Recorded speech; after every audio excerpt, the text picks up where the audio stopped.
Personal brands are one of those really hot topics right now. A lot of people are talking about, oh, do you have a brand? What kind of brand do you have? Are you building your brand? Then there's a lot of people who say, well, what am I going to create? What am I going to come with? I don't have any specific knowledge or expertise or anything like that is going to help anybody. So I don't know how to create a personal brand. It doesn't make any sense to me. And what I would say to those folks that are thinking they don't have enough knowledge or expertise, a couple of thoughts.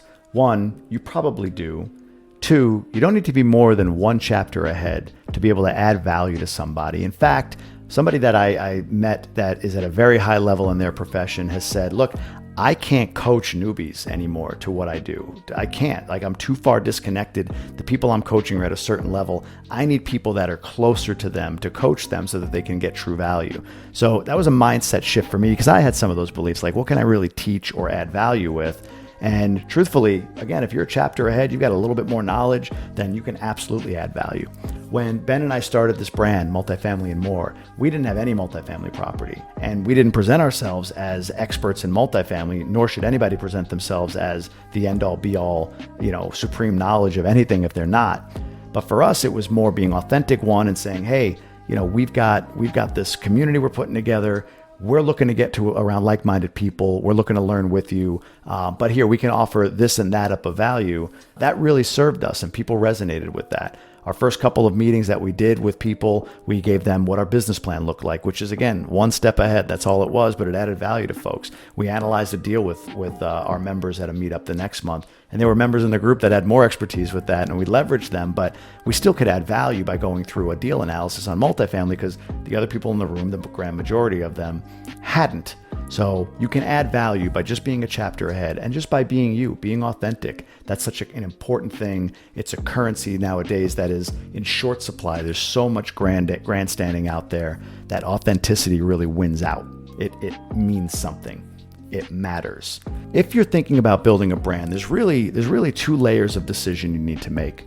The first is one of three. Am I a writer? Am I a video person? Or am I an audio person? Because that'll give you an idea if you're going to create a blog, a YouTube channel, or a podcast, as an example. You could do all three. But if you're kind of saying, hey, I don't know where to start or know how to start, if you just like to write, then just stick with a blog. That's simple enough. You can just write and stick with a blog. Video is by far the most in demand right now, but there's a case to be made for audio and podcasting that, people are around out and about at the gym and they're not going to watch video, they're going to listen to audio. So there's space for all of them. And as much as you hear about podcasts or YouTube channels being saturated or there's just, you can't make any headway there, don't set your sights on being Joe Rogan in podcasting or Ryan's TV or Ryan's World or whoever, Honey Boo Boo, I don't know who, in YouTube. Don't worry about that. All you need to have is a channel, a podcast that serves the people that want your information, that want to consume your content. It's a business card anymore. It's the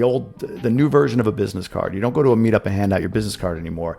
You say, hey, here's my podcast if you want to learn more about me. I've shared podcast episodes of me when people say, hey, I haven't really learned much about you. What can I learn about you? I'll be like, hey, here you go. Here's everything to know about me. You have to do that gracefully, but it's a way of doing it. So decide on those three. Writer, video, or audio. I'd encourage video wherever you can, but if you're a writer, be a writer. That's the first decision.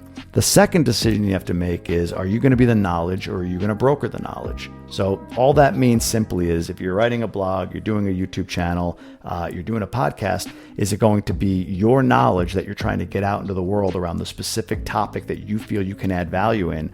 Or are you going to broker the knowledge of somebody else? Interview somebody else, get their knowledge out there to your audience to serve them.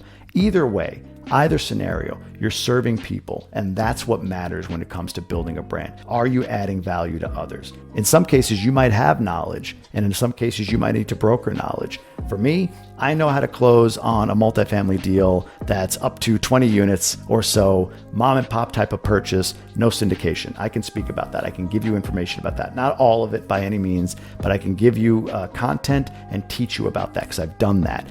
I haven't syndicated a deal. Can I add value with my knowledge of syndication? Absolutely. But for the most part, I'm going to bring in syndicators, people like Vinny Chopra, Rod Cleef, Joe Fairless, onto my show to get their knowledge, broker it, and get that all to you so that you can then consume that and learn from them as opposed to learning from me. So Building a brand is simply being confident enough to say, I'm going to put myself out there, and then doing it in whichever medium serves you best. Any one of the three that I mentioned. Write as a blog, YouTube channel, do video, or you can do a podcast. Okay? So that's what personal branding is all about. From that point, it's about being consistent, putting your content out there consistently, and then not worrying about what other people are going to say or think or do with your content. I have, on my small following, I have plenty of people in my life that have said, like, you know, who do you think you are? Like, why are you so important? But I also get messages saying, so-and-so that I know saw your YouTube video, and man, it really resonated for them and they took action on something. And I choose now to focus on that as much as I can, more than I do on the negative or the people that are trying to hurt me or the people that don't feel like my message has any value. They're always going to be out there. It's hard to see, it's hard to hear. They're trolls, but they're going to be out there. So one of those things that I would say, you need to try to ignore the negative noise, focus on the positive noise, and you'll be just fine. But generally speaking, a personal brand is something you should have. Now, a lot of people say, well, can everybody have a personal brand? I mean, everybody's talking about personal branding. It seems like it's a little noisy. It is, because it's so important. And what I would say is this: can everyone breathe? Can everyone speak? Yeah, they can. Personal brands are important that everyone has them, because remember, we're all going to consume off of one another. Do you think Michael Jordan, with his personal brand, doesn't consume Gary Vee's content with his personal brand, or vice versa, right? So personal brands seek to serve the general public. There's a lot of people out there, and everyone, if they had a personal brand, there would still be plenty of work to go around for everybody that's trying to develop enough of a brand to monetize, build a business, or whatever the case may be. But here's the truth. Most of us won't. Most of us won't do that. And you kind of bank on that a little bit. It's sad, but you kind of bank on that. No matter how much content is out there, no matter how much somebody consumes, no matter how much somebody says, I'm going to build a brand one day, you just know that the vast majority won't. They'll stay safe, they'll stay, in their comfort zone, and they won't have the wherewithal to build something out anyway. So why not be the one that cuts through that noise, is extraordinary, and moves forward with a personal brand that serves other people. So that's my thoughts on personal branding. If you got any value out of this, I'd love for you to subscribe to our channel, like and comment on this video. What do you think? How important is personal branding to you? Have you thought about it? What's holding you back? Drop it in the comments. We'll take a look. Be happy to respond and help you out, and we'll see you on the next one.